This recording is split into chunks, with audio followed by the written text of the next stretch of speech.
شروع اللہ کے نام سے جو بڑا مہربان نہایت رحم والا ہے۔ نون قلم کی اور جو اہل قلم لکھتے ہیں اس کی قسم کہ اے محمد صلی اللہ علیہ وآلہ وسلم، تم اپنے پروردگار کے فضل سے دیوانے نہیں ہو، اور تمہارے لیے بے انتہا اجر ہے، اور تمہارے اخلاق بڑے عالی ہیں۔ سو ان قریب تم بھی دیکھ لو گے اور یہ کافر بھی دیکھ لیں گے کہ تم میں سے کون دیوانہ ہے۔ تمہارا پروردگار اس کو بھی خوب جانتا ہے جو اس کے رستے سے بھٹک گیا، اور ان کو بھی خوب جانتا ہے جو سیدھے رستے پر چل رہے ہیں۔ تم جھٹلانے والوں کا کہا نہ ماننا۔ یہ لوگ چاہتے ہیں کہ تم نرمی اختیار کرو تو یہ بھی نرم ہو جائیں، اور کسی ایسے شخص کے کہے میں نہ آ جانا جو بہت قسمیں کھانے والا ذلیل اوقات ہے، طعن آمیز اشارتیں کرنے والا، چغلیاں لیے پھرنے والا، مال میں بخل کرنے والا، حد سے بڑا ہوا بدکار، سخت خو اور اس کے علاوہ بدذات ہے، اس سبب سے کہ مال اور بیٹے رکھتا ہے۔ جب اس کو ہماری آیتیں پڑھ کر سنائی جاتی ہیں تو کہتا ہے کہ یہ اگلے لوگوں کے افسانے ہیں، ہم ان قریب اس کی ناک پر داغ لگائیں گے۔ ہم نے ان لوگوں کی اسی طرح آزمائش کی ہے جس طرح باغ والوں کی آزمائش کی تھی، جب انہوں نے قسمیں کھا کھا کر کہا کہ صبح ہوتے ہوتے ہم اس کا میوہ توڑ لیں گے، اور انشاءاللہ نہ کہا، سو وہ ابھی سو ہی رہے تھے کہ تمہارے پروردگار کی طرف سے راتوں رات اس پر ایک آفت پھر گئی، تو وہ ایسا ہو گیا جیسے کٹی ہوئی کھیتی۔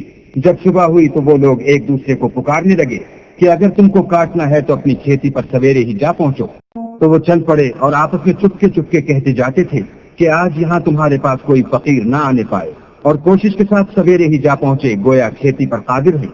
جب باغ کو دیکھا تو ویران، کہنے لگے کہ ہم رستہ بھول گئے ہیں، نہیں بلکہ ہم برگشتہ وقت بے نصیب ہیں۔ ایک جو ان میں فرزانہ تھا بولا، کیا میں نے تم سے نہیں کہا تھا کہ تم تسبیح کیوں نہیں کرتے؟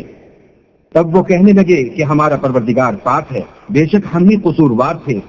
پھر لگے ایک دوسرے کو رو در رو ملامت کرنے، کہنے لگے ہائے شامت، ہم ہی حد سے بڑھ گئے تھے، امید ہے کہ ہمارا پروردگار اس کے بدلے میں ہمیں اس سے بہتر باغ عنایت کرے۔ ہم اپنے پروردگار کی طرف رجوع لاتے ہیں۔ دیکھو عذاب یوں ہوتا ہے، اور آخرت کا عذاب اس سے کہیں بڑھ کر ہے، کاش یہ لوگ جانتے ہوتے۔ پرہیزگاروں کے لیے ان کے پروردگار کے ہاں نعمت کے باغ ہیں۔ کیا ہم فرما برداروں کو نافرمانوں کی طرح نعمتوں سے محروم کر دیں گے؟ تمہیں کیا ہو گیا ہے، کیسی تجویزیں کرتے ہو؟ کیا تمہارے پاس کوئی کتاب ہے جس میں یہ پڑھتے ہو کہ جو چیز تم پسند کرو گے وہ تم کو ضرور ملے گی؟ یا تم نے ہم سے قسمیں لے رکھی ہیں جو قیامت کے دن تک چلی جائیں گی کہ جس شے کا تم حکم کرو گے وہ تمہارے لیے حاضر ہوگی؟ ان سے پوچھو کہ ان میں سے اس کا کون ذمہ لیتا ہے؟ کیا اس قول میں ان کے اور بھی شریک ہیں؟ اگر یہ سچے ہیں تو اپنے شریکوں کو لا سامنے کریں۔